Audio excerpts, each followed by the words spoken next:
I feel like you've set a bit of a tradition with these episode reviews now, Crispy, where you talk about songs. Have you got a song for 73 Yards? I wish. I wish I recorded something, but we've been struck with copyright for the other one, so I'll just do a little bit of a cappella as to what I would have done. When I wake up, yeah, I know I'm gonna step on some stuff and I'm gonna get haunted by you.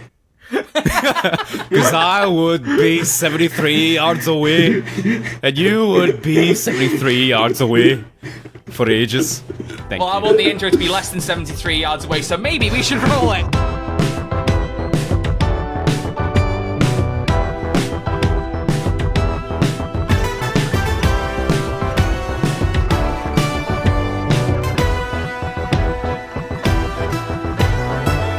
Hello and welcome back to Who's There, a Doctor Who podcast. My name is Crispy, his name is Troy, and we're the hotline that accepts your calls from anywhere in time and space. But today we are not alone. We are joined by one of the most devilishly delightful members of the Who community. It is Tharries. Hello Tharries, how are you? Hello, I am representing the old woman today that keeps following you around. Because I just thought about this. This is my third time on this podcast, which makes me the guest that lingers the longest. Oh my gosh. You really are. Well, linger some more, my friend. Linger some more. It's an absolute honor to have you back, and especially today. I did initially ask if you wanted to be on for Boom, and you were like, actually, I think that episode 4 is supposed to have something to do with Welsh folklore, and you, of course, are from Wales yourself. I am. So that's very exciting. I'm a Welshman. Yeah, it was good. It was kind of like.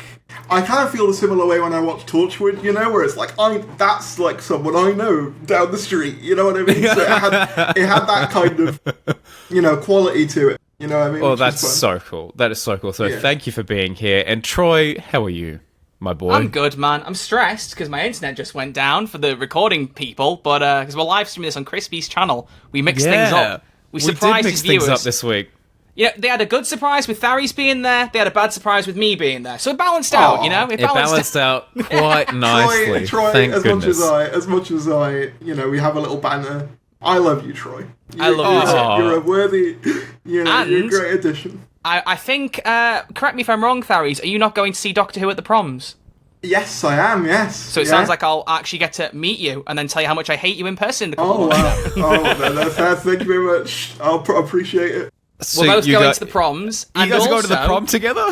Yeah, we are. We're going to the prom together. And, and we're going, for this is a relevant bit of news, just before we get started on 73 yards, because we've got thoughts, and I think this time we're all going to start with the score. I'm just putting that down there, because I really think things are going to be different. I'm keen. But also, Doctor Who in the cinema. What do we think of that? Oh, that's pretty cool, isn't it? I'd be so sick if it happened here in Australia.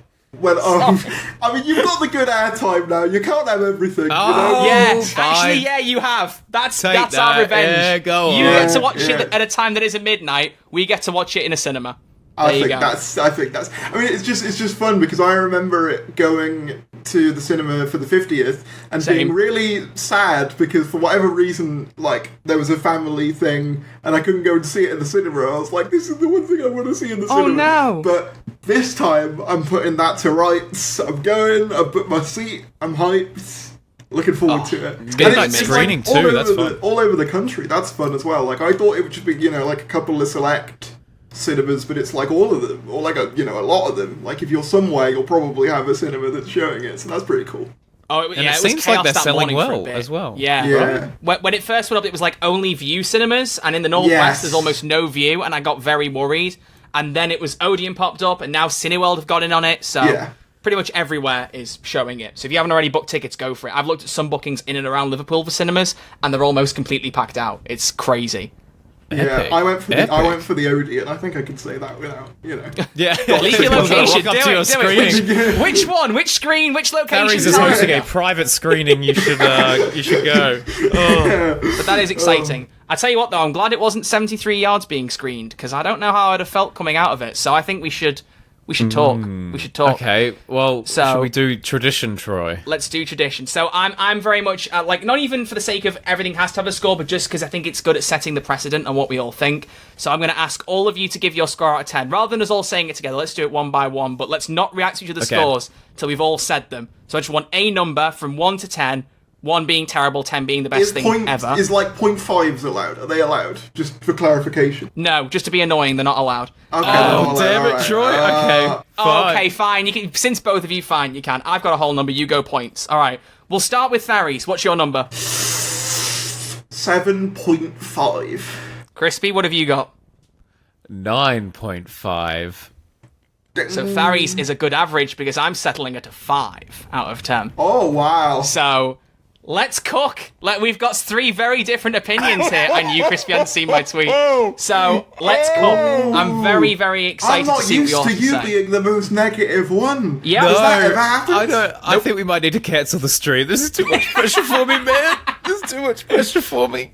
Oh, Wow, I look- will explain. 5 is low, but I will explain why. Yeah, no, I can guess. I think you and I just born different. The chat is putting in their scores, and my goodness, it is wildly different. We have some 9 out of 10. Someone put a negative 50 out of 10. It's happening. It's all happening. Okay, Should we start so with a where caller, do though, we Crispy? begin? Should we get a Yeah, caller well- to have some suspense? Well, Someone this... said tuberculosis. I'm disappointed. Don't I call love me it. that. You said no more of that. Look at No the more. thing. No more. Can everyone put tuberculosis? No, Do not. Excellent. Do not. We're not. Do not. I will leak Tharries' location if you do that. that. The leaking. The cliffs were too woke, said NB. Okay, alright. How does that even work? To be fair, Russell leaked his own location by having Ruby mention Mumbles. I was like, oh, I know what you did there, Russell. Because that's where he lives in Wales. He lives in a town called Mumbles. Oh, that's So- fun. It's nice, Mumbles. Mumbles nice. I've never been. I might go and stalk Russell and say, how you doing? I don't know. It's good. It's in Swansea. It's nice. So for the live episodes, we have patron callers usually. We do. Should we give them a special segment towards the end? Because I think people on Okay. your channel want proper review stuff. That's to start fine. with. Let's do it. Okay, we have a lot of callers, which is very, All right. very good. Throw Who one on should us. we- Who have we got? I have 73 farts. I don't want to. I don't want to listen to that. I want to hear 73 farts. Yeah, go Okay, on. we can. This is Yeah, Big someone's Lock. All right. listed Chris Chibnall. I'm curious to see what he thought as well. Yeah, Chris okay. Chibnall's called it as well. All right, we Well, haven't we'll save the screened Chris any of Chibnall these. call for later. Here we go. Hello, Big Lock. Welcome to the show again. You're telling me Russell thinks this is the best thing he's ever written? He is a delusional man. I love him, but he's a delusional man. That was the biggest pile of dog, whatever you want to insert there. That was just boring. This is the most episode I was looking forward to the most, and I get that. Fair play to him. He tries to do some things that isn't possible, but I just want a normal episode of Doctor Who, not just all this supernatural, mythological stuff.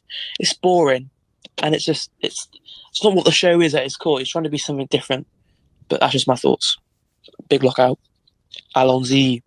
Okay, my review is not that bad. I want to stress Yeah, I that. don't think That Big was Lock liked it at actually all. Troy's alt account, actually. No, it wasn't. No, it wasn't. No, it wasn't. No, it wasn't. I He's need- very good at surely- accents. Is I'm Troy. nervous now. I'm going to go another caller just before we get into our discussion and hope that really? there's something positive. Yeah. Okay. And if there's not, we're in for a rough review. We are. That's true. Let's go Grace, who is a wizard. Here we go. All right. Hello, What have Grace. you got, Grace? So, 73 yards. 7 and 3 are both magical numbers. Kate then says 219 feet when 21 and 9 are also very magical numbers. Then her and Ruby both say 66.7 meters, which is one digit off of 666, which needs no further explanation. I have no idea where I'm going with this, except maybe just to say that I'm a wizard. And I also wasn't expecting Doctor Who to genre bend into fantasy, but I'm here for it. Thank you, Grace. Who is a wizard? Is that the end of the call? Yes, it Yeah, is the end of the Very call. Okay. interested. Okay. All right. Okay. I feel like maybe we should ask the guest first, who's the happy medium here, and then we can defend our sides, Troy. You know what? That makes sense. I'm just like, I'm sort of like, you two are like going at like a war, and I'm just like a neutral ally, just in the middle, like, oh. No, say it like it is. You're the marriage counsellor. You're our marriage counsellor. Yeah, I am. Yeah. So who hurt you in this room? I don't know what it was. No. Anyway, so my thoughts. All right, pressure's on. So I rewatched it today. So you got to bear in mind, I think one thing that you've got to bear in mind with this episode is I watched it at the midnight, as soon as it came out. And let me tell you, I don't know whether that's the best time to watch an episode like this. Because it's so abstract, I think is a word to describe it. I sort of came out of it going like, did I dream half of it? I watched it a couple hours before this to prepare, because I like to do that. And I enjoyed it first time round. I got more out of it the second time round. There are a couple of issues. I think main ones for me are pacing and kind of just some of the general ambiguity to some of the stuff. But overall, I thought direction-wise, it was fantastic. I thought Millie Gibson actually, point of praise for her, I thought she was absolutely fantastic in it. I thought, considering this was apparently the first episode she shot, you wouldn't be able to tell. She was genuinely fantastic in this. I think it really worked. Overall, I enjoyed it. I liked the premise of it. I just think some things could have done with a little bit more zhuzh. Do you know what I mean? That's kind of my ultimate thesis on this episode at the minute. A bit more zhuzh. A bit more zhuzh. I like that. Okay. No, thank you for your thoughts. Thank you very much for your thoughts.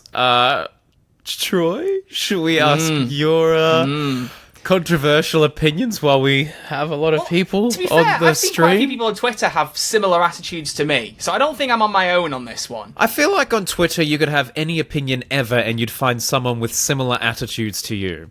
I saw someone who hated Dalek once, and I was just sort of down like, okay. Yeah, but that's just wrong. Yeah. There's a difference. No. Okay, so... So everything about the episode, aside from the plot, I absolutely loved. I thought the direction and the filming was top-notch. Gillian Holmes Williams is a fantastic director. I really loved the way the stuff was shot and framed. I've watched Unleashed. The things they went in behind the scenes on it was really, really good. Millie Gibson proves that she can handle an episode on her own. She's fantastic. As you said, Tharries, she steals a show. Absolutely love it. My problem lies with the actual plot content itself, in a similar way to Space Babies, but worse. When I came out of Space Babies, I was like, that plot was fine, but I didn't love it, but the performances carried it. Here, the performances weren't enough to save it enough for me, because I feel like, and I've seen a few people say this, I think had it just stayed as the Welsh folk horror thing in the bar for like 45 minutes, like midnight, we'd have had a 10 out of 10 on our hands. I honestly think so. But I feel like the plot jumped around a little bit too much, and then some really key questions weren't answered or explained very well at the end. So my biggest issue, and I really hope you guys, because if you guys can clarify, I will put my score up right now, but I can't figure out an explanation. So this Roger Ap William, Prime Minister man, who's meant to be the big bad, is he there because of Mad Jack, or has Mad Jack possessed him? I don't understand what's happened there. There's no answers to that. There we go. That's the first thing. It's implied that that's the issue. But what's the difference? What would be the difference? Like, if you knew that, what would be the difference to the plot? Because you wanted more consistent plot. What would be the difference if it was possessed or actually was him? Because what would be the difference there? I'm wondering, but it would explain some things and not explain others, and also still create more plot holes. It's just one question I have. I was expecting you to say you didn't have an answer. That was the idea there. Second off, I don't like. Right, God, it's because I have so many holes in it, and that's why I have the problem, because I don't enjoy giving scores. I know 5's not that low, but I don't enjoy giving things low scores, but I have reasons. So that was the first thing.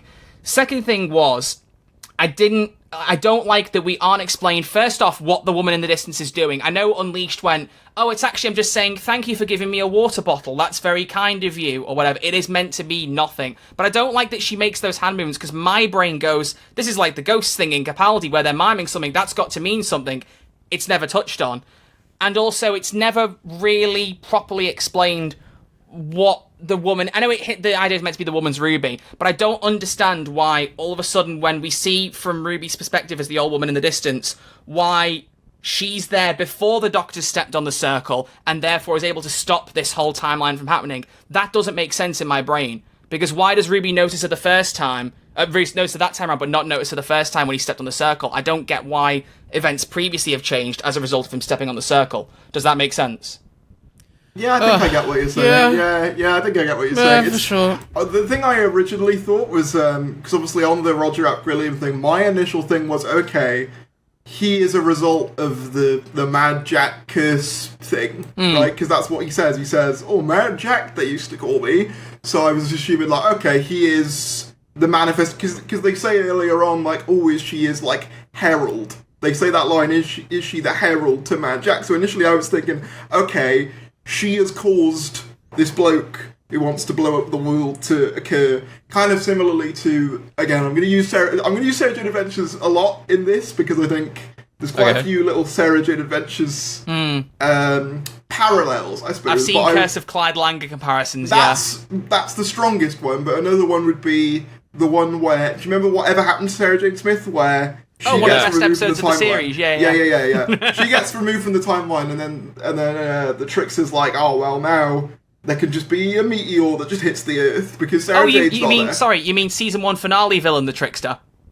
Oh, Doctor wow. Who season 1. Well, you know, we don't know. But yeah, so I was thinking, like, okay, she is basically the instigator that's caused him, but then in the corrected timeline, Gatwa still knows who Roger Ap Grilliam is, which would imply that he would happen regardless of the events, which makes you think, well, what did Ruby achieve at the end? I'm sort of like, because... Yeah. Point number 3. You've nailed point number 3.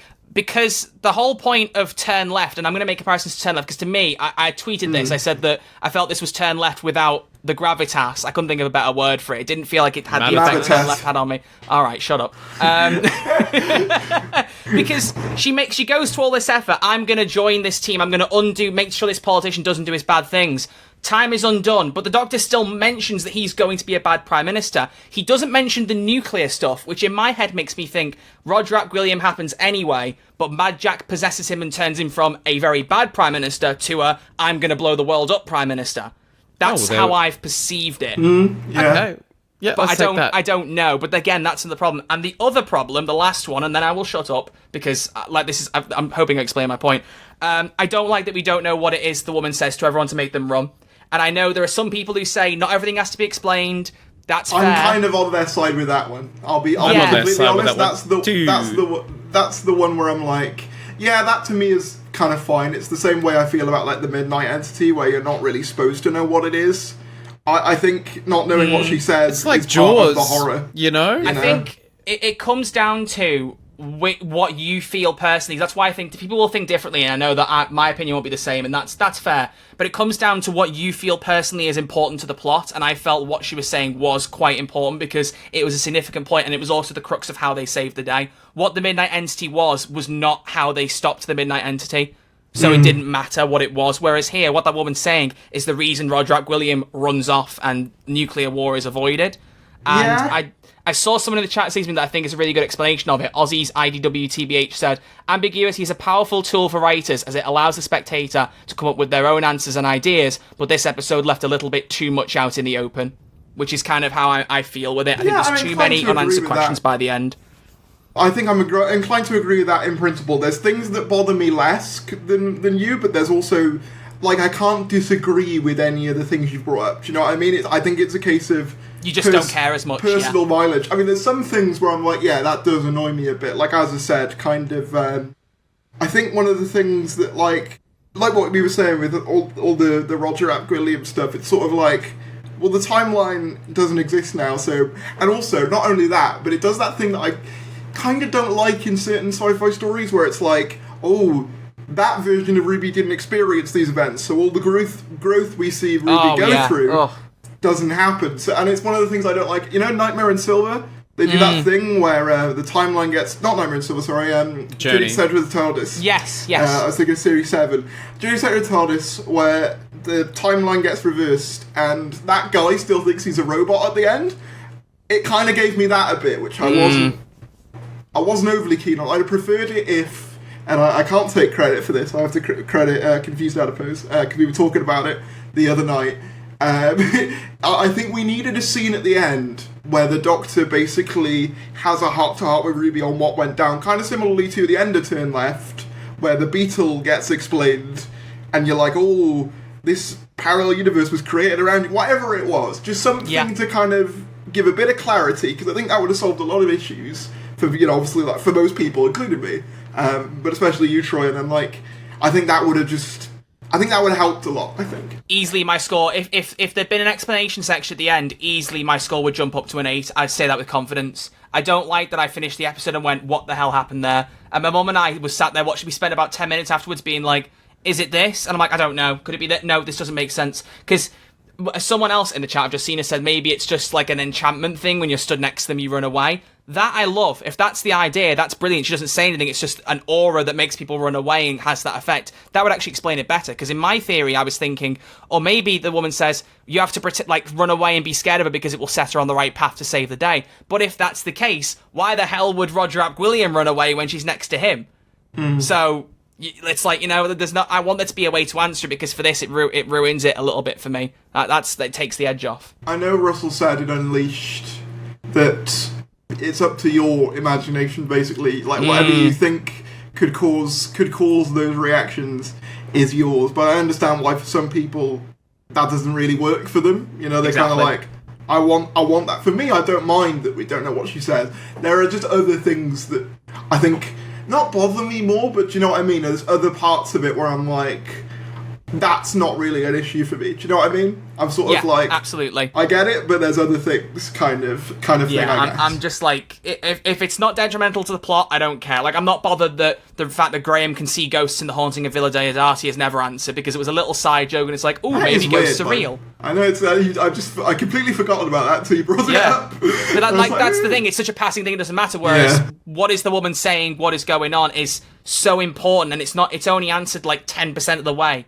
And I'd like, had it been answered a little, not everything had to be answered, but just enough to clear up a lot of the confusion, it would have done it for me. So, like, I'm really sad to give it that score, but for me, like, if I'm ranking out the episodes, 73 yards is firmly at the bottom so far. Oh my god. Really below Space Babies. Yeah, below Space Babies, Troy. Oh, it makes me sick to my 73 core. yards, no, sorry. Makes me sick to my core. Because I was Have you only watched it once? Literally, at the point where Carla runs off and gets in the taxi, I was like, this is amazing, I am hooked. And then it just didn't really do anything else. Can I say something on that as well? I wish we had more of that. I wish we had more scenes. I know you could say Curse of Clyde Lang has already done it, but let's face it, that was in one of the spin-offs nearly 20 years ago. It's a good concept, so why not do more with it? Like, why not have a scene as well where, what's her name? Cherry Sunday. She has her moment of being like, leave, you know, stuff like that. She goes to the old woman, and the old woman goes, she's never going to make you a cup of tea again, and she runs off. Yeah. It's like, I think one of my issues broadly, and I think this goes series wide, but I think for episodes like this that are more experimental, it really shows its hand. There's two things really.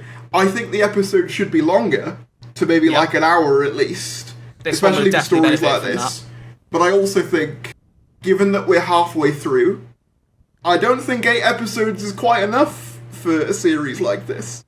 I don't know how popular of a hot take that is, but like, I've been thinking about it a lot, and I sort of think like, we're halfway through the series, in terms of, you know, how many episodes we got left and stuff like that, and I've enjoyed everyone, to varying degrees. I've enjoyed everyone, personally. But I am sort of thinking like, what's the vision? Do you know? Like, I know you could say, oh, it's fantasy and all of that stuff. Yes, but I need a little bit more than that, almost. Do you know what I mean? Because, like, if I look back at, like, say, Series 1, say, like, by this point in the middle of the series, we're at, like, Dalek, right? And I feel like you know exactly what Series 1 is by that point. I'm not sure I could explain to someone in the fullest terms what Series 1 of Doctor Who, this new Series 1 of Doctor Who, that's fair. is. Do you know what I mean? And it's not to say I dislike it, but I think I need some grounding, almost. I need, like, okay, this is our status quo. Because right now I don't really know what the status quo is. No, it's true. It's a really, really, really good point. I'm excited, like, once we finish all of these reviews, to kind of reflect on season 1, because this is not what I expected from season 1. It is, like, very, very experimental. And it's like, you know, it takes flavor of the week to the extreme, because you never know what you're gonna get. Okay, well, I'm glad that Troy's opinion's wrong this week, so I can deliver my my 2 cents. No, I'm kidding. No, Troy, I'm agreeing with what Tharries said, where you made, like, every point you made absolutely, like, resonates with me, and it annoys me. But I am, like, the biggest fan of, like, Black Mirror, The Twilight Zone, all of that. Like, this is, like, really, really my kind of stuff. And this episode just resonated with me so unbelievably much. So, first of all, points to Millie. Well done. You carried it, love, on your first episode. Good job. Yeah, she was fantastic. Secondly, I'm going to have to look this up, because I really want to know who the director was for this. Dylan Holmes Williams. Dylan Holmes Williams, yeah. Okay, well, I didn't have to look it up. I've got 2 experts in the chat. This was one of the best directed episodes I've ever seen. It did hands look down. fantastic. And, like, as we said, the use of music was amazing, and then the use of not having music was amazing. The entire pub scene at the start, I think everyone in the chat's seeing to say, was the best bit, but there was, like, no music there. There was just a light little pitter-patter of rain in the background, and there was a lot of natural tension there, and I just thought it was so well done. A lot of people had problems with the pacing. Absolutely, it was a slow episode, it was a slow burn, but I think that was the point, and that's the kind of stuff I love. But I wholeheartedly agree that, yes, there should have been some kind of breakdown at the end there. I would have loved a Dr. Heart to Heart where Millie's like, oh, I think something crazy's just happened, because they do mention in it that, like, Kate says, oh, I think this might be an abandoned timeline. I think this might be, like, something's gone wrong here. This timeline's orbiting around your event or something like that. It's something like that. Well, I think Russell did try to explain it at the end there when he's like, oh, so what's the 3rd time you went to Wales? And she's like, oh, now, I think. But I wish she had, like, some kind of memory, be like, oh, actually, it was incredibly similar to this. And then, yeah, it's annoying, because Ruby goes on this fantastic journey of character growth, and then it's kind of undone at the end. I would love to know if anything lingers, if there's going to be any follow-up to this, if there's, like, you know, a lot of people were saying that I haven't seen Unleashed or whatever, but this lady that, like, you know, old Ruby or whatever got some kind of photo shoot, and a lot of people, like, you know, usually they wouldn't get a promotional photo shoot if they weren't going to bring them back in some way.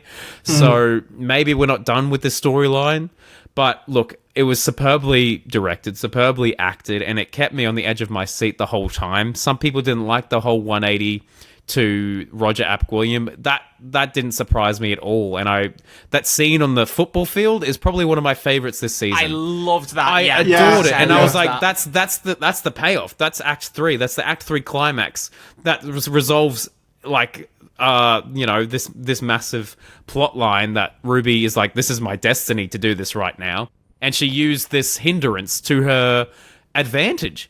And I was like, this is brilliant. I thought that was really clever. This is fantastic. Yeah, I thought that was great, and I was going to say as well, just quickly, because I was like, with that stadium scene, it was really fun to watch, because I was a Cardiff City season ticket holder for many years, so that's my football grounds. So I was there like, so cool, dude. That's so cool. Like, oh, I used to sit there, just watching, like, oh, that's nice. I mean, I that's another thing I want to say as well about Roger Ap William. I did find it really funny that despite the fact that he'd become Prime Minister now and he was all important, he still wanted to have his big speech at Cardiff City Stadium, which I thought was great.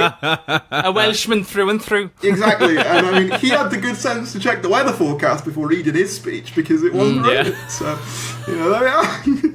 You've just given me a really good idea, Crispy, which is, imagine if instead the way the episode had come to a climax was in using the old woman and, like, whatever the curse is that she has against Roger Ap William, that breaks out the curse, time rewinds there, and Shooty's able to explain, oh, here's what happened, blah. There isn't that end bit about who the woman is, it's just that was some curse, it doesn't have to have been Ruby.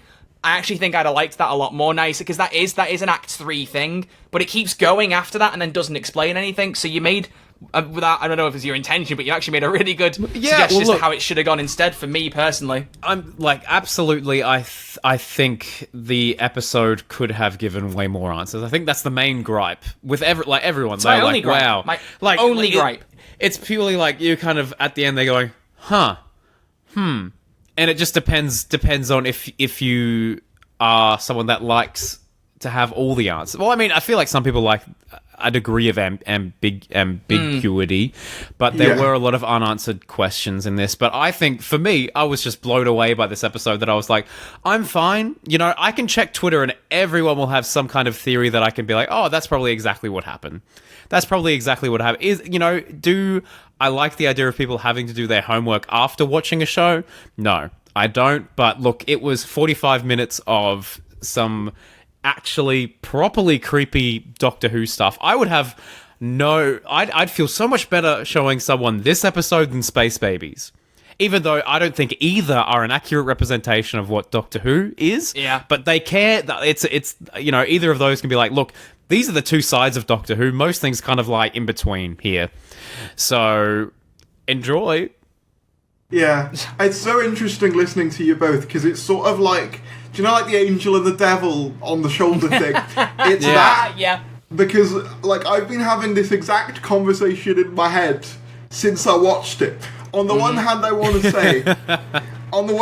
say, this is, Russell's subversive new masterpiece, 9, 10. But there's another part of me going, but that didn't really quite get resolved, or that didn't quite work for me, which is why I'm sort of landing somewhat in the middle between those two perspectives, and I think that's the most justified placement I could give it. I was going to say, on the pacing thing, I think it was Crispy who said you didn't mind it was slow-paced. Honestly, I'd kind of say the reverse. For me, where I would say my issue was that some things felt like they needed a bit more time than what they got. Interesting. I think, personally, particularly the Roger Ap Gwilliam stuff, like, I like the way it's resolved, what you said with the camera and them coming into focus. I thought that was great. But the actual integration of it, I felt was a little bit like, I don't know, it almost felt like two different episodes to me. It didn't quite... Bit ham-fisted, yeah. It didn't quite connect, and it's like, it sort of reminded me of, if you've ever seen Years and Years, which is one of Russell's other shows, it was sort of like watching the scenes with Vivian Rook, who's like the Prime Minister evil person in that show, but like on fast forward. Like we get one scene of him saying he's going to launch nukes, and then the next scene we see him, he's Prime Minister, and I just sort of feel like I'd have liked to see more scenes of getting to know what his motivation was and why he wanted to launch the nukes, because that was another thing, like they don't really say why, he just sort of wants to do, and I know he says that for years, like the Welsh people were, downtrodden and stuff like that, and like sure, but there's a big difference between acknowledging historical stuff like that and going, I'm going to nuke everyone. Like, it's quite a jump, so I would have liked to have seen more of the rationale. I am wondering if he's going to come back, because he almost seems too big a deal to just pop up and leave. Like, oh yeah, that one guy who was the Prime Minister for a minute, who ran away and said he wanted to launch nukes. I feel like he probably will come back. Then again, maybe. You could say the same for Jack Robertson, Trump man, and he'd sort of just ran away. That was it. So maybe it'll be nothing. I don't know. Well, what I will say is, first off, Crispy, you might want to refresh the SpeakPipe page, because we've had 2 new calls in apparently, so we could always include those in a minute. What I will say is that I've lost my train of thought. Oh no, it's gone. Yes, there we go. Other comparison I would make to Before the Flood. I was thinking Prime Minister that wants a nuclear war. Could that be the Minister of War we heard a tease about? We had a conversation between Capaldi and one of the base crew people. I can't remember which one it was, but it was like, who's the Minister of War? Never mind, I'll find out later. I actually thought that could... I mean, it wasn't reference, it probably wasn't, but I was sat there thinking, is that the Minister of War? I'm kind of glad they didn't say it was, just because, like, I almost feel like...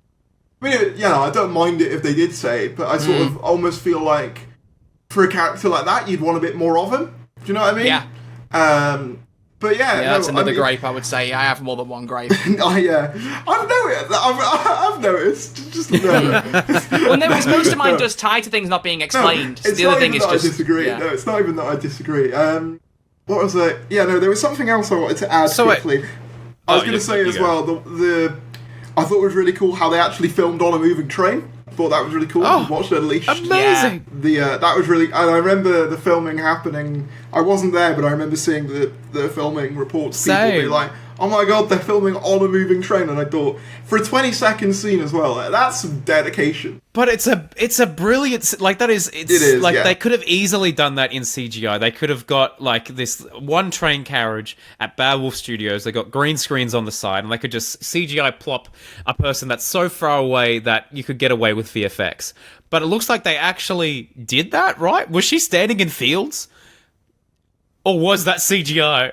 It might I think she was standing in them, personally. I just thought it was this episode, the amount of location shooting. I was like, this is some really, really good stuff. Like, I can only, like, I reckon the hospital bit was a set, but the rest of it, like, the cliff tops looked fantastic. The pub was a real pub.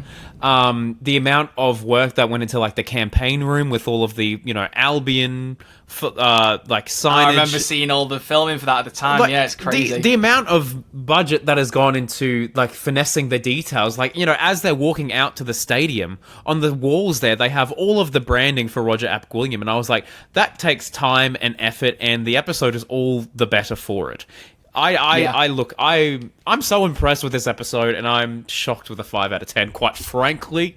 Troy, I'm shocked. Someone in the chat said, if it's your only gripe, why is your score so low? Because I feel the gripe annoys me that much, that's why. I want to rewatch it. What else? So you've got plot holes, and that's worth 5 points. I feel like you've got a point for each plot holes hole. worth 4, and then the like I said earlier, the jarring jump between, like, the woman following to suddenly, back on Roger Ap Gwilliam would be 1. I felt like that, like Tharries said, that felt a bit strange, the jump between the two. What was the last episode you gave a 5 out of 10 to? No idea. I'd have to think about it. What did you give Legend of the Sea Devils out of curiosity? I don't know. Probably like somewhere around a 5, honestly. Really? No, not a 7. I reckon if I've said a 7 before, then I'm dreaming. I'll find out. I'll find the stats. Yeah, go back and find out. Like, I have changed my scores more than once on things just, before. But... wanted to highlight someone in the chat saying, hearing Great Western Railway service in a Doctor episode was insane to me. Yeah, I felt exactly the same, because that's the one I always get to London. I was like, oh my god! We've got so many things to talk about, I feel like. We've not taken any more callers. We should do more of those. But I just want to land a couple of things, if we're going to be talking about them later. First off, first acknowledgement of Susan Twist from an in-universe character. Haven't I seen you before? Yes, Right that was interesting. Yeah. Love that. And also, there was another thing. What was the other thing? Blah, blah, blah, blah. It's gone. Let's talk Susan Twist. What do we think? There was another thing I was going to say. It's gone. It's a wazzy, it's a woozy. It doesn't exist. Well, I'm glad they're actually referencing it. Russell's been so cheeky, being like, "Oh, we ran out of actors." I don't believe that for a second, Russell. You cheeky boy. To be fair, he did kind of say after he went, "No, we've noticed. We know you've noticed, or will be revealed." Like I think people have forgot that bit, but he did say that. I think she's a really, really good actress. Really. And what line is it? Like Ruby's like, "Oh, have we met before?" And she's like, I wouldn't think so, or something like that. But it was like almost a hint of like something sinister. Almost a hint of something sinister to me. I've seen you before. I'm going, don't know what you're on about, mate. Don't know what you're on about. No, that was really good. And like I was gonna say as well, in terms of ongoing season arc stuff, the snow gets a revisit. What I found interesting about it was when Ruby's mum abandons her in that scene. That's the last time we see the snow. And she says when she's older, it never snowed again. It's not snowed since. So I'm wondering, the snow, in order for the snow to happen, whatever power or connection Ruby has, whatever it is, the foster mum must have something to do with it. I don't know what. But without her in the equation, the snow goes away, and I think that's true. I think that's something to point out. Don't know whether it'll mean anything, but I thought it was an interesting thing to point out. But yeah, I loved that scene as well. I mean, one of my favourite scenes, probably of this this Shooty's era so far. The scene where she goes home and the door's locked on her, and she says Oh, I'm not really your mother, am I? That was heartbreaking. I loved that. She didn't even want you. I was like, oh my god. Yeah. Like, It's brutal. Yeah, it was. The whole the nightmare timeline is just it's a good idea. It's a great idea. Fantastic idea. It is. I've got two things to raise. The first teeny tiny one is that I love Mrs. Flood interjecting herself into the story for like 2 seconds, and then she's like, she's almost like, I'm too early. I'm too early. Yeah. It's not me. I'm going back to I'm bed. out. I'm going back to bed. I'm not messing with this. The second thing, now I've lost my train of thought. Gosh damn it. I had a really, really good point. So did I, and I still hasn't come back to me. I got distracted by Mrs. Flood. Oh, no. That's the problem with trying to talk about this episode, though, is I feel like so many like weird things happen that it'll just keep coming back to your head. Like, oh yeah, that. Oh, I've got it. Oh, never mind. Go on. Sorry. The scene with Kate Stewart. Kate Stewart was fantastic in this. Like, really genuinely. That's what I was going to say. Great. Loved the Kate Stewart scene. But it's like let's throw everything in the Doctor Who universe we have in it right now. We have the specialists, they've done the psychic training, they're good with witchcraft. Let's throw this is the big saving grace for Ruby. You can almost feel a sense of relief when they rock up because you've been sympathizing with Ruby this whole time. You're like, finally, something is getting done, and then it's stripped away just like that. I was like, this is compelling television. This is, I was shocked. And Ruby's performance, when it all goes wrong and she slams the teacup, was fantastic. I don't know if you guys noticed this, but a bit of direction I loved was that the umbrellas at the cafe matched exactly what was on Ruby's jacket. I thought it was just a really aesthetically pleasing shot. I really liked that. That's cool. But so yeah, I look. I've got some stats here, Troy. You gave Legend of the Sea Devils a 5 out of 10.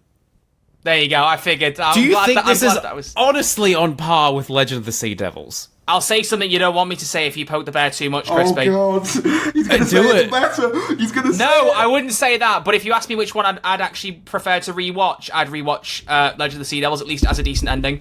It's not a good one, but at least I don't leave it going, what the hell happened? Go on, do it. I don't care. No. I don't care.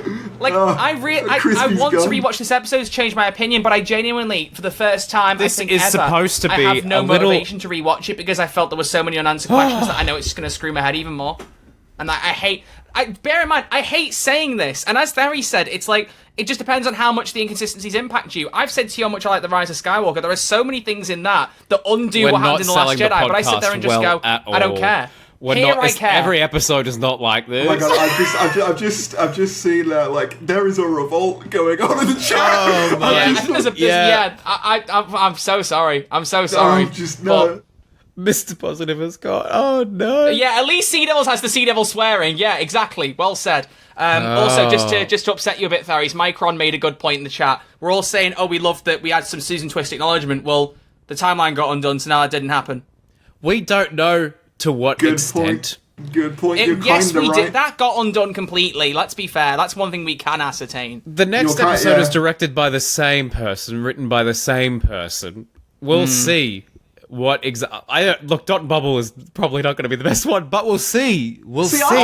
People say this. I think it's going to be a sleeper hit. I'm really excited for that, but also...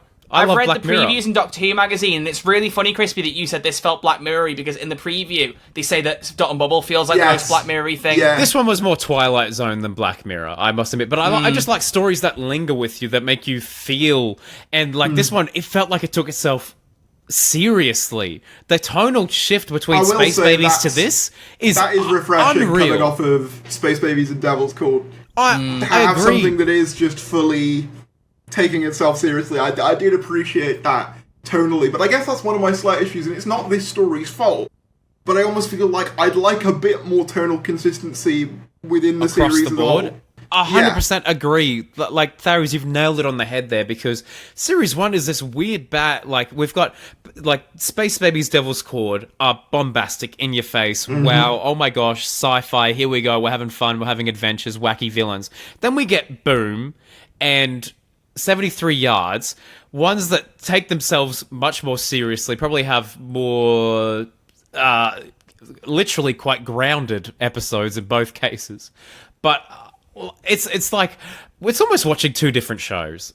And Well, both the involve 15 contrast- stepping on something he shouldn't and causing a load of It's chaos, true. so not too and similar. Also, someone pointed this out, I can't remember who, but in both of Kate's appearances so far in this era, she gets possessed by something and is evil for it. Poor Kate. And also, Oh, poor again, Kate. actually, if we're talking about that, Carla Sunday says she doesn't, love kids twice. She does the evil thing in Church on Ruby Road as well, where she's like, Ooh.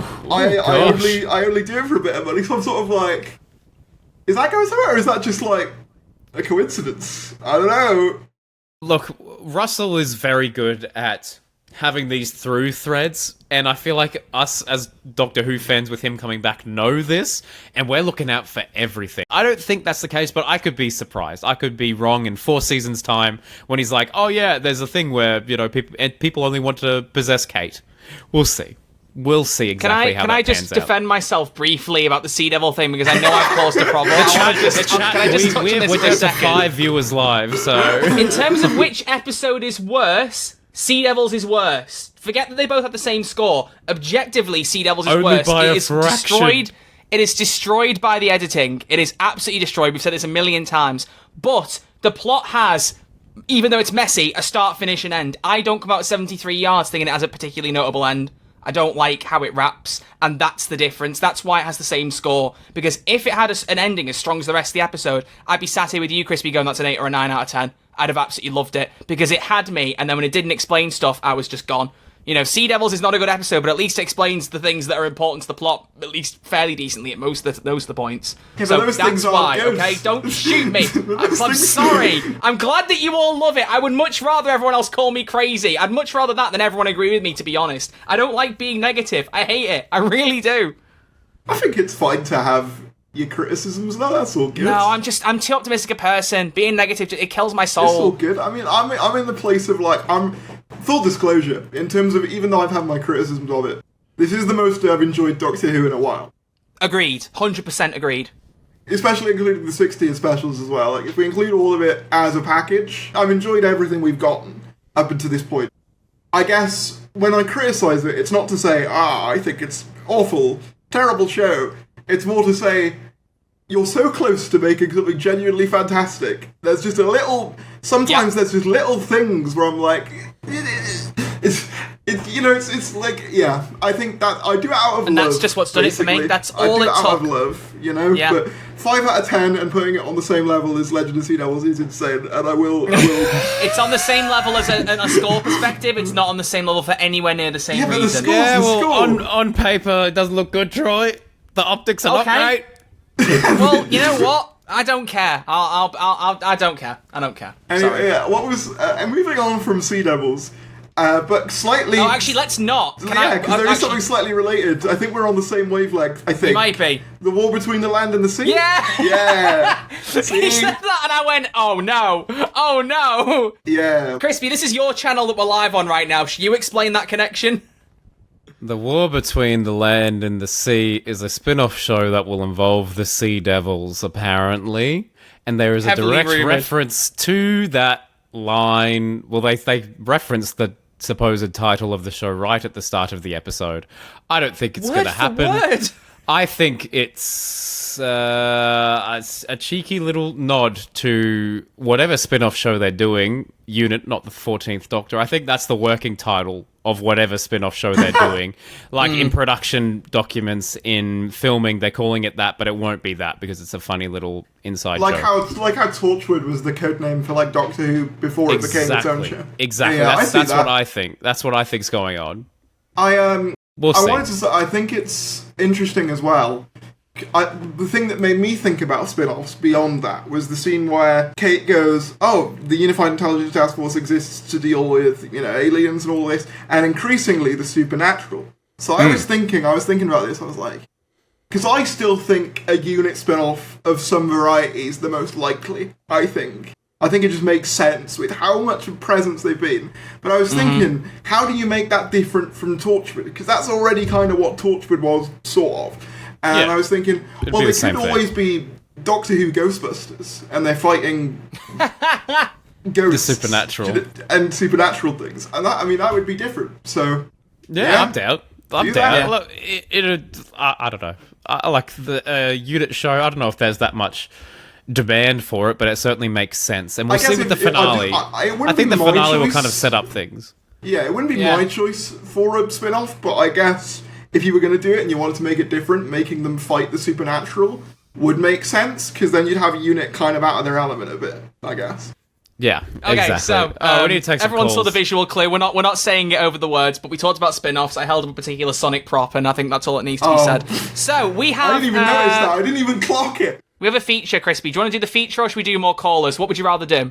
We'll do the feature real quick. Actually, do you know what? Let's do the callers, because then we can do feature and then Patreon, and from your end, that'll be easier. All right, here we go. Let's do this. Bingo! What? Bingo! What? How have you done that without closing the screen share? I thought you couldn't soundboard while you were sharing screen. Riverside is updated. Oh, let's go! We're gonna play some bingo. We're gonna play Well, some bingo. not really, I'm going to be honest with you, because I've looked over the bingo card, and I think this is about to be the shortest bingo segment we've ever had in the show's history. I'm going to put it right here above Crispy. Your chin is resting on it. There you go. So, for the audio listeners, we have our bingo card that every week we tick off with any things that happen. We are one card away in one life from getting bingo. We just need 15 to die. Somehow, canonically. We'll see if that happens. Or, on the other side of the coin, we could have Donna Noble return and Ruby dying for 2 marks. We didn't count Ruby as dying in Boom because she didn't quite get there. They're the two I'd count her more so right in this episode, my friend. Yeah, she technically does die. I'm crossing it off. Right. You're right. You're absolutely right. We're I on was her about to say deathbed. we didn't cross a single thing off. So, Catherine Tate, if you have filmed Doctor Who, you're going to make us bingo boys very, very happy, let me tell you. Oh my gosh. Fair play. Fair play. But anything else to cross off? Because I don't think there is. Nah. I think we're fine. No, I don't think so. We can address the fact that we had a card for 73 yards as a 10 out of 10. I'm telling you right now. Well, none of us are ticking that off. So I close. certainly am Especially not. not if you try. Yeah. No. That's crazy. Like, Crispy, didn't you say 9.5? So you're Yeah, I said kind of 9.5. close. This is like it's just the type of episode Actually, that I let me like. ask It's you, something that I Crispy. wanted to see in Doctor Who for ages. Why 9.5? Why not 10 for you, Crispy? Oh, because the exact same reasons as everyone in the room. I don't think it's perfect because there is something like that needs to be desired. Like, and Okay. it's just I would have liked a few answers. I'm fine with not knowing exactly what was said. I really do wish there was some kind of debrief or something at the end there, Yeah. because Ruby's saying, "Oh, this is my 3rd time to Wales, but I don't remember." I think like it's the same thing now. It's kind of an ending, but I just think the final act they just needed to nail on the head, and they almost did for me. They almost did.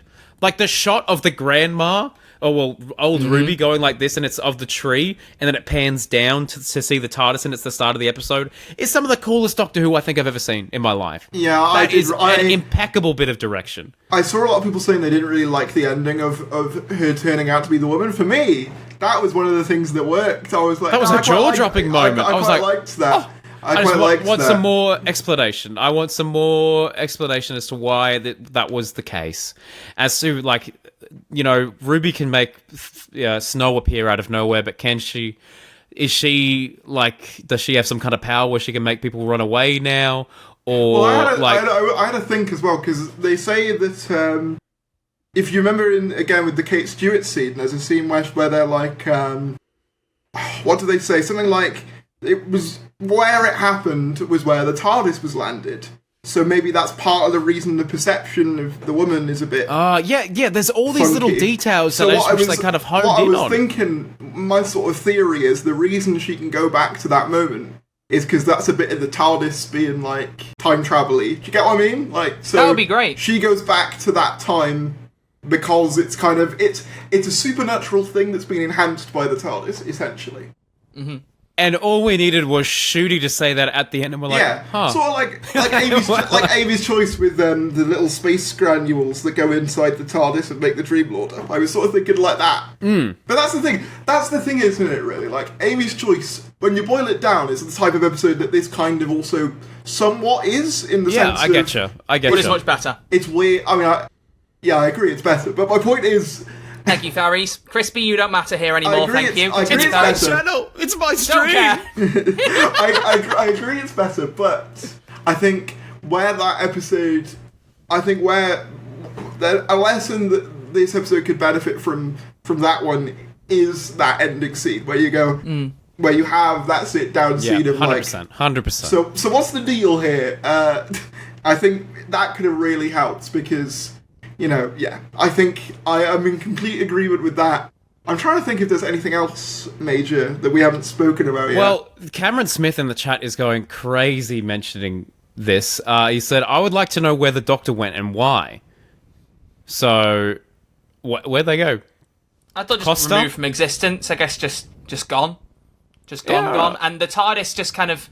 It reminded me of Parting of the Ways, where the Ninth Doctor was like, let the old box gather dust, no one will know it's there, blah, blah, Also, blah, because Wobbly Doctor's Yonder not with there. Wobbly Yonder, there's that whole Wobbly scene Yonder, where, Yes, he Tennant's mentioned about it being left in an alcove and it just gets all like that. worshipped and people build stuff around We it. didn't get quite that far, but yeah, No. exactly. Yeah. But we sort of do with them laying out flowers and no one really seems to know why they're doing it. They just sort of do, which I actually quite liked that.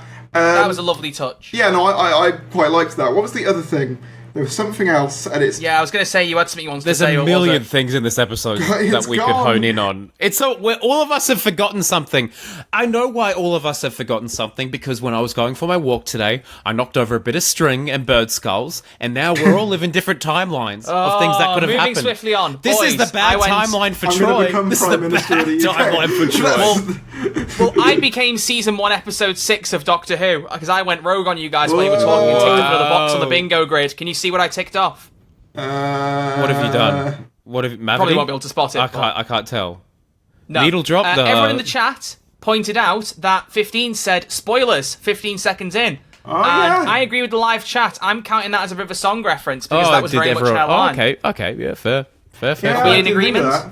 Did you see the little the reaction video Shooty and Millie did Yeah, of them that was reacting to all good. Doctor Who clips? Yeah, that was fun. And he's Yeah. like, I have to choose between Captain Jack and my wife. I love that. That was And Millie's like, she's my wife too. Can I get the stamp of approval though? Are we signed off that is counted as a bit of a I song think that's reference? fair. I Get think rid that's of it. I fair don't want to enough. see it anymore. I'm sick of it. All right. Well, last thing on the bingo card, I just want to make a point out of 15's best costume for more than 10 seconds. We still didn't see his outfit. However, what did we think of 15 cosplaying as Nardole? That's great. It's like I'd Lovely. say it's one of his weakest looks for me. Yeah. It is his weakest. Full stop. I don't. Yeah. I made a joke to my mum. Went the only advantage of the Doctor being gone in this episode is we didn't see that outfit for more than like a minute. I was like, I did not. That was rough. I think it was rough. if he'd have been in that for like a full 45-minute episode, I would have struggled to take him seriously. I'd be like, I can't take you seriously looking like Paddington yeah. Bear. I love Nardole, and I think Shooty pulls off the outfit, but I Yeah. don't think the Doctor pulls off the outfit. It's too Nardole fair. for me. That's Yeah. Yeah. Also, there you go. did you see that in Dot and Bubble, the next one, we're actually going to see those reveal the reveal. costumes, Yeah, finally. My gosh. which is Wait, very what? fun. You know that video they filmed in the car park where it's like, oh, here's the costumes, and then they're Wait, like, hang on. "Woo." So his best costume's going to be Dot and Bubble? Yeah, I think baby. so. Anyway, if you like that one, yeah. That's I my favourite like- one, Tharries. It's the okay. card on the bingo card that we get that outfit for more than 10 seconds. That's the one I'm talking. Hopefully, we haven't seen that's it. with the it's coat gonna in be the a 10 out of trailer. 10 We next haven't week. seen It's it gonna be with a the 10 out coat of in 10 the next week. trailer. We didn't see the coat, to be fair, so that, you know, you Yeah. might go, I'm No, going to take you it off can't. You now. can't build me up just to knock me down now. It's too late. You've done it. You've done it now. To be fair, someone did say that he had a fake mustache looking in the trailer, so it suggests that was early on. So it was filming for that episode. Yep. Can I say something? I think Sex Education Season 4 ruined my life. No.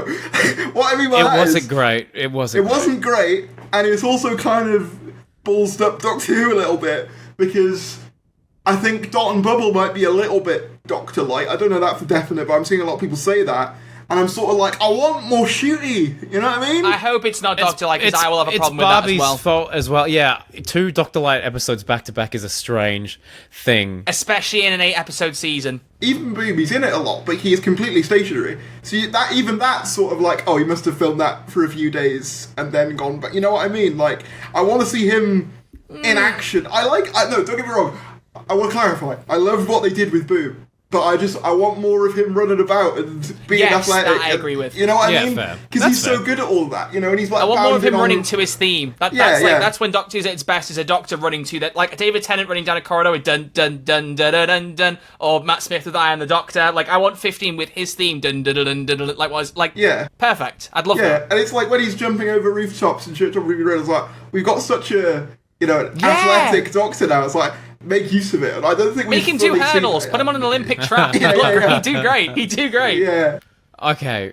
What All right, Troy, should we take we've some got more stuff to callers? do. Because we are an hour into this, and we've had two callers. We gotta. All right, we've got and then Harry we'll have a patron called section at in. the end. Let's have some callers, and let's see if we can get some detox. This has basically been an hour of group therapy. It really has. Okay, here we go. Say Tharry. I want to formally apologise for my negativity. I'm very sorry. I feel bad, but sorry, this episode wasn't. Dude, made you're for me. entitled to your opinion. Yeah. Just I as know, you say, but I you're am wrong. the man who is positive about Morbius, Crispy. Yeah, Morbius. We're trying to sell the podcast, dude. We're trying to sell the podcast. I can't help you with everything, but I can say you're allowed your opinions.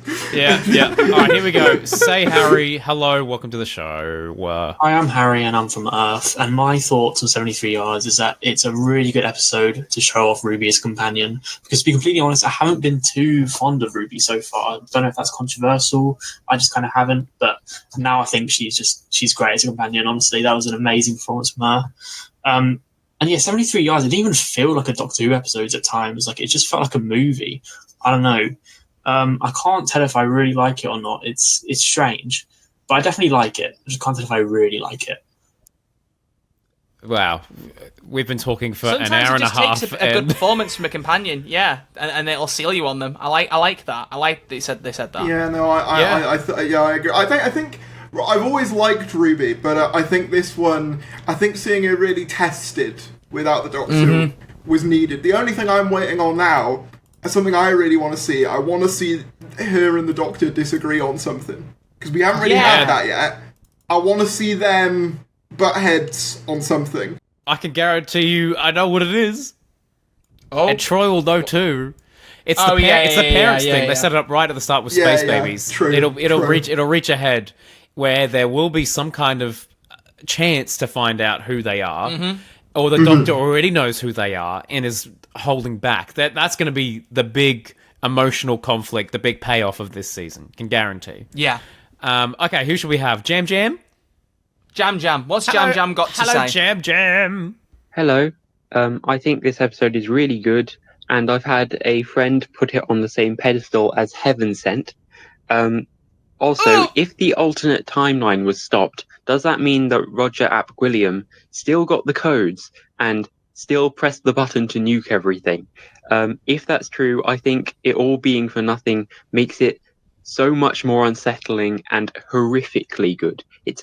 That's the most horrific part of the episode, and that's incredible. I love how Troy was nodding right up until that. Right up until they're like, that would make it better. The definition of the Hannah's in the first half, not gonna lie meme. I was like, that's really, no.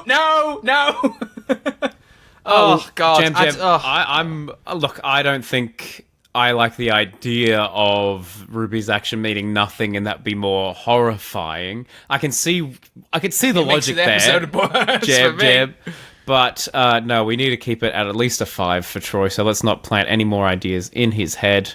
Okay. It's now a 4. No, it's not. It's not. Let's. Do you know what, Crispy? Let's be even more fun, because we are a hotline and we are live. Refresh the page, because Jeremy Duncan has just called in. Oh my gosh, we've never had live callers. Yeah, I really like this. I just got the email and went, you know what? Jeremy, what have you got? Hello, Jeremy Duncan. Maybe he's been listening. Mary Circle was holding Mad Jack until the Doctor stepped on it, and Ruby read the scrolls. This led to Mad Jack being reborn to become Prime Minister to bring about nuclear Armageddon as Roger Ap Gwilliam. I believe there must have been some kind of force that was guarding Mad Jack that hexed Ruby with this time loop, who had the power to send people screaming and running away from her. However, for Ruby to realize this, it was necessary that it would push off any and all people she loved or even knew. Once she completed her task and Roger Ap Gwilliam, a.k.a. Mad Jack, resigned due to the other being's interference, Ruby lived her life. But I think it pitied Ruby, so it decided to make her go back in time to the moment of her death to prevent the Doctor from freeing Mad Jack in the first place. Also, they did talk of perception filters, and it was a time loop, so it could have been the TARDIS that was responsible for setting Ruby on this plan. Any explanation is fine. It's just we should have had that in the episode. That's a great explanation. Would have loved it if there was even an inch of that in the episode. I did say, while I was listening, because, like, obviously you were going into such depth, you know that meme from The Hangover, where he's doing the deck of cards, and he's there, like, really trying to focus on all the elements. But I will say, thought it was very good that you came to the same conclusion about the TARDIS thing as me. It would have been good. It would. Yeah. Well, that's very Eve the Daleks, isn't it? Either in defending itself, the TARDIS creates a time loop. Created a time loop. Yeah. Yeah. They could have even had a reference to that. Yeah. That's that. Yeah. Yeah. That's, Which you probably rate like a 9 or something compared to this. I don't know. I loved Eve the Daleks. That's one of my favourite Jodie episodes. Okay, should we take Anyway. some Phenomenal episode. Patreon All right, caller? one more caller. Have we had Chris Chibnall? Oh, Chris Chibnall get has Chris called Chibnall in. Chris Tell us that Chibnall- there should have been more 15 running down corridors, please. Okay, hello, Chris Chibnall. Thank you for calling in. Hello guys, Chris here, and I've got to say, Crispy's Chris Chibnall joke last week from my call really caught me off guard, so I'm just going to start labelling myself as Chris Chibnall now. I laughed out loud in public and probably looked a bit mental. But 73 Yards, I think, is another fantastic episode. I think we've got this nice trend of Boom was great, 73 Yards is great, and now I'm hoping that the rest of the season is just absolute top tier bangers. This was a real great showcase for Millie Gibson, especially when we all thought Millie Gibson was going to be a little bit more in Boom. It was quite nice that Boom is a showcase of Shooty Gatwa, and for 73 Yards is a showcase of Millie Gibson. But yeah, it was just such a different episode, and it had a lot more of the kind of newer Russell T Davies writing that I was really hoping for. Some of the more kind of like Years and Years and It's a Sin style sensibilities to it. A lot of humanity, a lot of heart to it, a lot of mystery, a lot of creepiness. And I just wasn't expecting the episode that we got. It was just really, really left field, and I just loved everything about it. Very well put. Interesting. Very well put. I will say, because I completely agree with you with this feeling like new Russell T Davies. If that makes any sense. Like, Years and Years, I just poked myself in the eye. Sorry. Oh, God. Yeah, I'm good. Because I was rubbing my eyes. Because obviously, I got a bit like. Obviously, I've been. I did this. I watched the episode at midnight, and I didn't get my video out until 1 a.m. and then went to sleep at 2, 3. So I've been on the energy drink. So you see me rubbing my eyes. That's why. But yeah. What was I even going to say? That was a tangent. I completely missed what I was going to say. The new Russell T Davies. Davies. Yes, yeah. I agree that I'm liking seeing some newness to the style. Yeah. And it's not because I think we can pretty firmly say, because I know a lot of people kind of said when the 60th came out, oh, it's just RTD1 again, it's just Series 4. I think we can pretty firmly put that to bed now. Yeah, he's got his little nostalgia bit out the way, and Yeah. even that felt fresh in some ways, but Yeah. it did feel very reminiscent of Series 4. But I think that was totally deliberate, and with this, Absolutely. whatever you want to say about it, it does not feel like RTD1, at least to me. Space Babies is probably the closest, and even then, I don't know whether you'd have got away with Talking Babies in 2005. I don't know whether you'd have got away with it. Or Bogeyman. Or Bogeyman, indeed, yeah. So I don't even know if he got away with it in 2024. No, I wouldn't say so. Yeah. Well, anyway. Well. Anyway, folks. Well, in that case, Tharries, we need to make sure you get to bed soon. So we've got one last segment, and we are going to take some calls from our Patreon subscribers, because we do this once a month. And normally they're the only calls of the episode, but with it being episode reviews, we're laxing that for the next couple of live ones, because we both agreed it would be very unfair for actual reviews to be left out. Exactly. But usually the rule is once every month, only the Patreon callers get to say about whatever, whether it's the episode topic or something different. So our Patreon callers are ready to call in and give their thoughts. And if you want to join, then you head to patreon.com/who'stheredw to get access to episode watch-alongs, call-ins, early episodes when it's not in the middle of a series, and a few other cool perks. The next watch-along is going to be coming very soon. We got to record that this week, Crispy. We have got some new callers, though. So, just welcome to some of our new ones. We have one, unfortunately. I'm going to shout out George, who did not send in a call in. I reached out. I don't know if he's very active on Discord, so shout out to him, because there should have been one for him. Unfortunately, he didn't get one in, but we still have 4. My only request, Crispy, is we're going to finish with the Beast Bosses, and I have a reason for that, and we'll get to it later. All right. Anyone but Beast Boss to begin with. Let's start with, Conor McRae. Here we go. Hello. Well, Conor McRae always cooks. I'm excited. Hello, Connor. It's not going to load. It's not going to load. It is. Here I've gathered you all here today because we have got a problem that could shatter time into a million little pieces. It could wreck the fabric of reality as we know it. I've lost my house keys. Shame. It absolutely is a shame, Jodie Whittaker, 13th Doctor. Do you have any idea where they might be? Maybe in this universe. That really doesn't help me as much as you think it does. Capaldi Doctor, do you have any idea? Okay, never mind then. 8th Doctor Paul McGann, hang on, you've got a key in your hand. Is that mine? That's the one. Oh, thank you so much. I didn't Probably not the one you were expecting. Oh, come on! You want to end every Big Finish episode with Capaldi going, no! Troy, you're not helping. I need my key to get into my house so I can record my hotline for the week. Otherwise, I'm going to miss out. I had a really good idea and everything.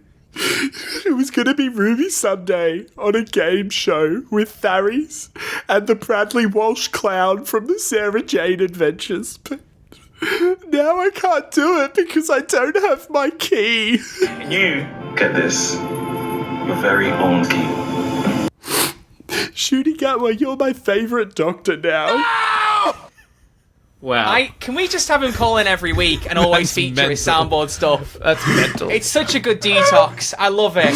Round of applause in the live chat for Conor McRae. Yeah, well I never know done. what it is that he brings forward, but I always love it, and that's what matters.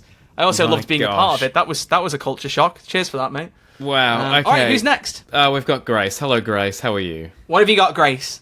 Hello, Grace. Where are you, Grace? Hi, Troy and Crispy. I feel like having a really simple check-in today. So, how are you both? I'm personally just getting over having COVID, but, you know, we move. Well, hope you're well. Sorry, I just heard something crash upstairs. I'm gonna go figure out what that was. Be right back.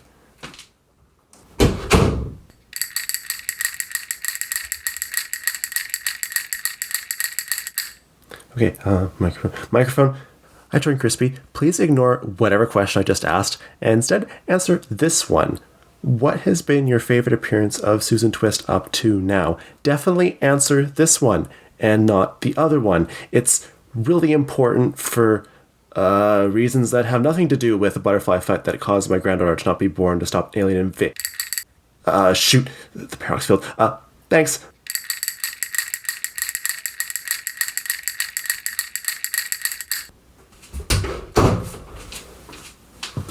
Cool. It was just the silly old house settling. Nothing too serious.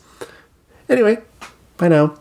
Is it normal for them to do like full-on episodes? We've got short little stories. Audience are just making their own audio dramas at this point. Conor McRae has started something clearly. I think there was round of applause for Grace as well. Yeah, thank you, Grace. So the one question, favourite Susan Twist cameo, what would you guys go for? This 73 yards, hands down. Yeah.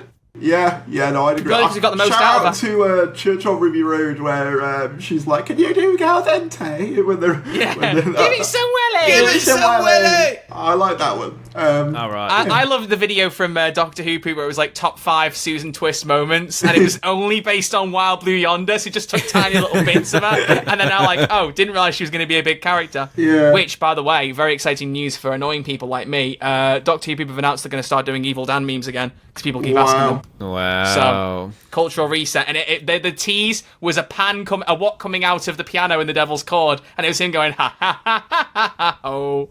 So good. That is very quality, clever. to be fair. Quality. Alright, here Cannot we go. wait. Shout out Doctor Who poop. Crispy, who's next? Dr. Whovian, hello. One of our new callers. Dr. Whovian, what have you got for us? Dr. Whovian, where are you? And hello to you too, Troy and Crispy, and welcome, Tharries.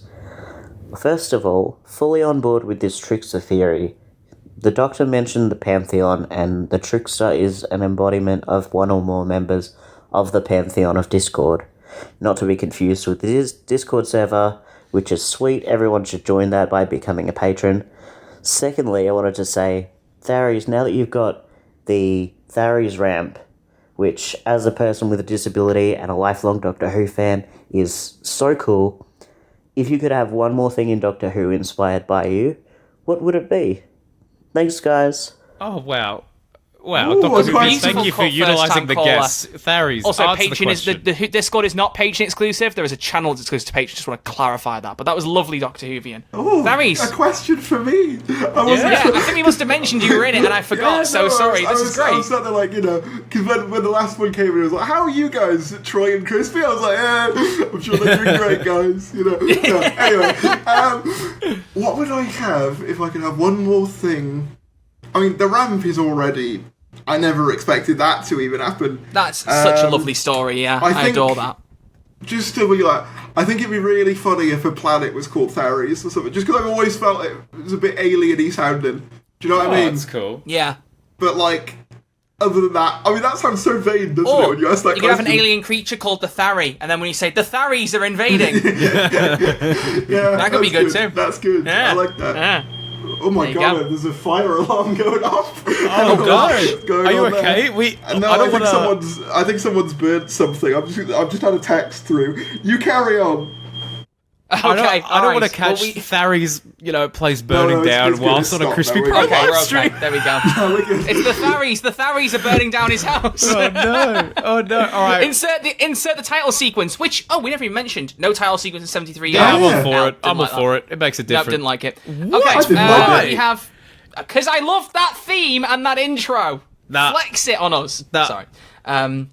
Okay, we have one more, which is from the Beast Boss. Hello, Beast Boss. Do you want to say your piece, Troy, first? No, I'm ready. Okay, hello, Beast Boss. How are you? Welcome back to the channel. Hope you're well. How's the kid? Whenever it Well, my plays. drillers, hold on to your mist fist, and there's always a twist. There's always a twist, because it's Beast Boss time.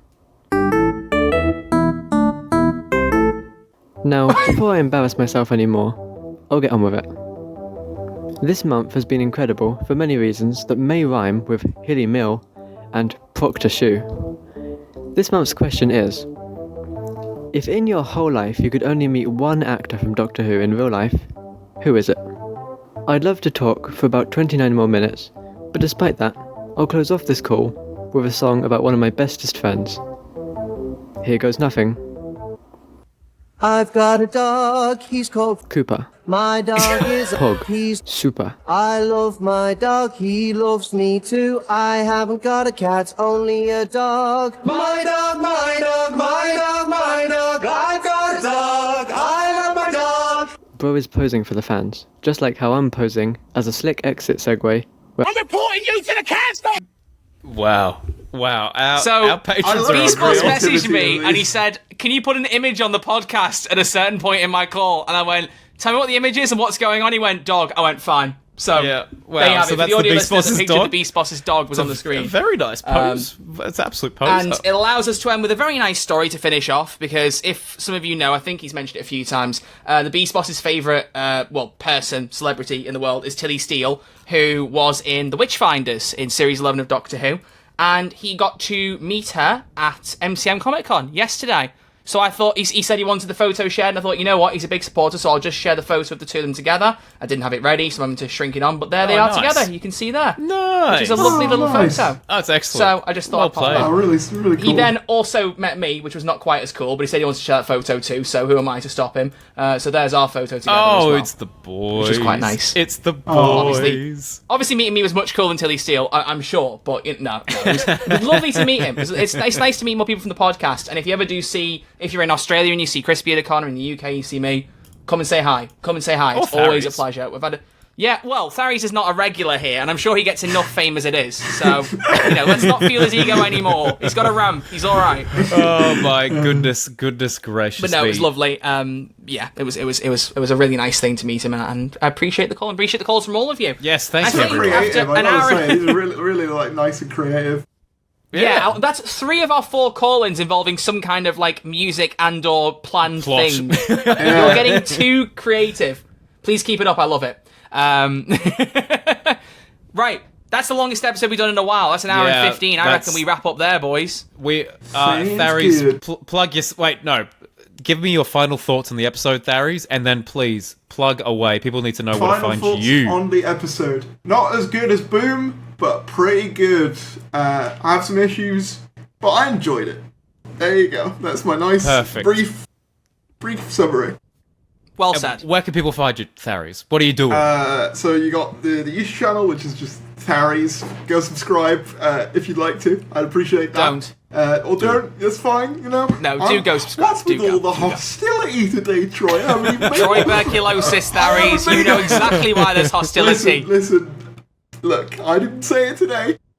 You know, no, but you had a lasting effect to the point where I had to tell the podcast to stop doing it, so I'm getting vindication. Much like I'm getting my tuberculosis, revenge. it had We're a on lasting even effect. ground after this. Yeah. Okay, tuberculosis. All right. Right, that's it now. Get off. Get him out of here. Get him out. Get him out. All right. Don't go and subscribe to him. We're going to end this episode here, ladies and gentlemen. Thank you very much for hanging out. Crispy, are we sharing who's on next week, or are we keeping it hush-hush? I don't actually remember who's on next week, to be honest with you. Next week, it's one of my mates, Sam. It's very exciting. He's part of the Who Busters, which was a thing I did back in 2020. I remember the Who Busters. Yeah, the Who Busters. Yeah. So he's on a channel called Each to Their Own, and they're very, very fun and very, very nerdy. So we're going to have them on, and it's going to be great. Sounds good to me. All right, let's wrap it up. I need to go home. Cool. So we'll see you all. For the audio and video listeners over on the Who's There channel, we'll see you all same time next week as we talk about Dot and Bubble.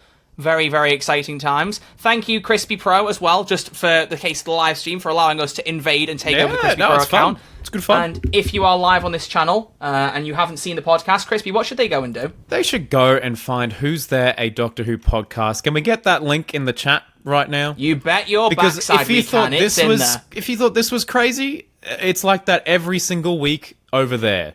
It is absolutely mental. We get guests on. Tharries has been on 3 times. He's our longest recurring guest. Pity. And absolutely always a pleasure. So yeah, go and subscribe to Who's There. It's a lot of fun, and we want to do this full time. But we can't. Subscribe to the Patreon, please. We need it. Thank you. Seriously, Tharries, thank you for coming on. It's been a pleasure. Thanks, mate. Love you lots, I mate. always love doing the show. Thanks for it's having great me. to have you on. Yeah, well, there you go. We will see you all next time with episode 112. I can't believe we're at these numbers. It's mad. Where we'll review Dot and Bubble. Until then, it's goodbye from our special guest, Tharries. Goodbye. It's goodbye from Mr. Pro of Crispy. Allons-y. And it's goodbye from me. Goodbye. See you all next week with Dot and Bubble. Allons-y, baby. Bye-bye.